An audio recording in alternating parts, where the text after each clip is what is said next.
Lots of different things to help you. I would recommend getting one of these for doing your coil.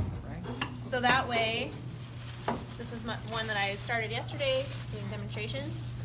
You can turn it and you can see it helps you like form your coils and smooth it and then have it at a higher level while you're sitting down. Also, we have these wooden boards that are in that closet over there. That will help for, you can keep your, I didn't use one yesterday because I didn't think about it the other day and I was like, that would be very helpful. So you can keep your bowl on there and that will help instead of like picking it up, putting it in your locker and setting it down, which could mess up the form that you've been working so hard on. You have a stable surface that you can carry around. And then also put newspaper in between that, which we have in this cabinet, so that way it doesn't stick, right? It helps you to be able to take it off of here, because eventually you're going to be taking it off.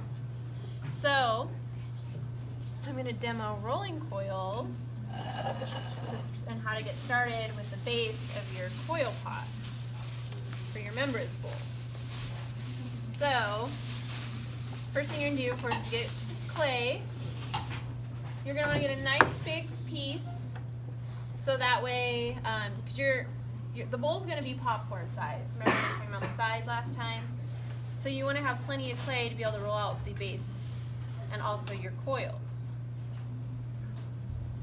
But don't go and take like half the thing clay, you know what I mean? Because also you don't want it to dry out from out of the bag. So while I roll my coil, I'm going to go ahead and put my extra clay back in the bag. And also, when you get your clay from over there, what's the first thing you do with it? Like right when you get it and you're like, okay, I'm going to make something, I'm going to make my coil pot. Take out the air bubbles. Exactly. So you want to wedge your clay. And everyone knows how to wedge, right? Who's done some wedging? Yes. Just throw it down. Get it nice and let the air bubbles out. Because we don't want it to explode, right? You're very sad when you put all this time and effort into your Mimbres bowl if it explodes in the kiln. So then what you're going to do is start forming the shape of a coil, which is like a snake shape. So it's long. You get a little bit of water if you feel like your clay is just a little dry. Also, something I've been noticing is some people will have their clay and they're making something and I see what, like, they're using a lot of water and it looks kind of like mud. So the only time that you should have anything that looks like mud with your clay is when you're for slip. So be conscious of that, because if you use too much water, your work can crack. It's a lot harder to make anything with if it's too wet. And like if your coil pot's too wet, it can collapse a lot more easily. And like I said, crack. So I have my shape and I'm rolling it with my hands. For me, this helps standing up more than sitting. I feel like I have better control over it. So I'm rolling my coil for my base. And we did say before, if you remember, that you can do a pinch pot for your base if you want to. Just make sure that it's thick enough to support your coils. Okay. And I've had some people that have a pretty small base. This one, my base was pretty small to begin with. But when I added my coils, I'd put them around kind of at an angle, which I'll show you. So that way it spreads out my bowl. So instead of going straight up like this one, like this person did, which is fine if you want this effect, just to make sure you have it the right size. Because I've seen some that are coming out pretty small in other classes. And not only do you want it the right size to be the popcorn bowl, right, requirement, but also for your icon. Because I know I'd be pretty sad if I went to go put my icon on and I had hardly any space for it to put like the details and stuff I really want on there. And at that point, you're probably not, it's going to be a lot harder to start over with a new bowl.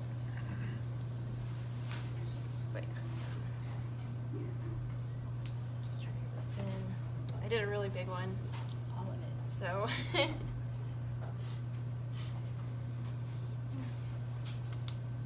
does anyone have any questions about rolling out coils or anything while I'm doing this? It's pretty self-explanatory, I'd say. You can flatten it a little bit. That will help you when you twist it to really get your shape for the bottom. And then you're just gonna twist it, so like a swirl.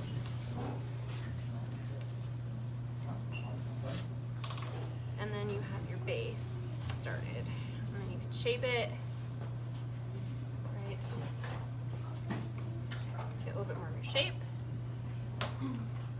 And this clay is, when you get it fresh from there, it's moist enough to where you don't have to slip and score to add your new coils. If you feel better about doing it slipping and scoring, I mean, I don't see a problem with that, or if the clay feels a little bit dry. But as you add more and it starts getting drier, when you come back to it, like at this point, I plan on slipping and scoring to add another coil. And then you can smooth the bottom. You can use your finger. Also, you know we have plenty of tools. This is called a rib tool that can help you smooth together your coils for the bottom and when you're building your pot.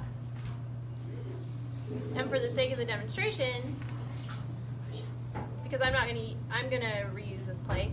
I'm not gonna completely smooth mine right now for the sake of time. But we're gonna say it's smooth, and then you can put it on here, and then start rolling out your coils to make your pot bigger. And also, this is pretty thick, so I could flatten this a little bit more if I wanted to make it just a little bit wider. But like I said, make sure it's not too thin, because it's gonna be a lot harder to add coils if it's really thin.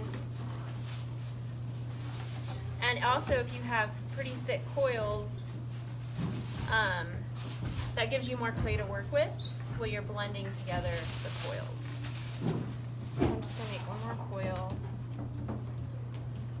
and kind of show you how I can add it on to make it wider. I know some people said they've used coil before. There's a couple that haven't, right? Who's used coil before or made coil? Couple? Okay. So we've got some experience. And coil, one thing I'm going to say is it takes a lot of patience. So be patient. It's worth it in the long run because you'll feel a lot better about your work, that you're putting the time into it. Even though, like I said, it does take time. And again, I'm going to remind you that you're going to want to do about 5 or 6 coils at a time. And then maybe put it aside, take a little break from it, so it can settle, dry a little bit. Because if you do too much, then that can weigh down your pot too much. And it can also, it just also can cause it to do things that you're not going to want to do. Especially if the clay is still pretty wet.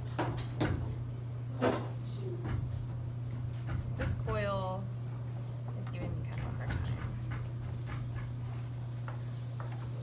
So yeah,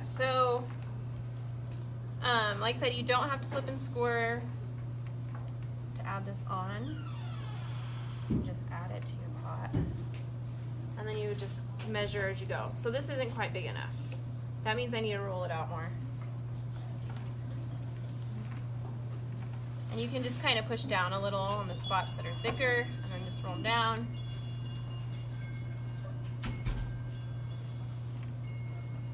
Right, so that's good. So now I'm going to want to make my bowl go wider. So I'm not just going to put it straight on. I'm not going to just put it on the side, like all the way to wrap all the way around. So I'm putting it kind of on an angle. Everyone see what I'm doing? So if it's on at an angle,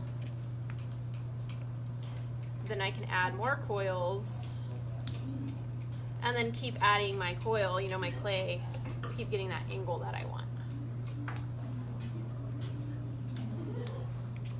And then I would just smooth it on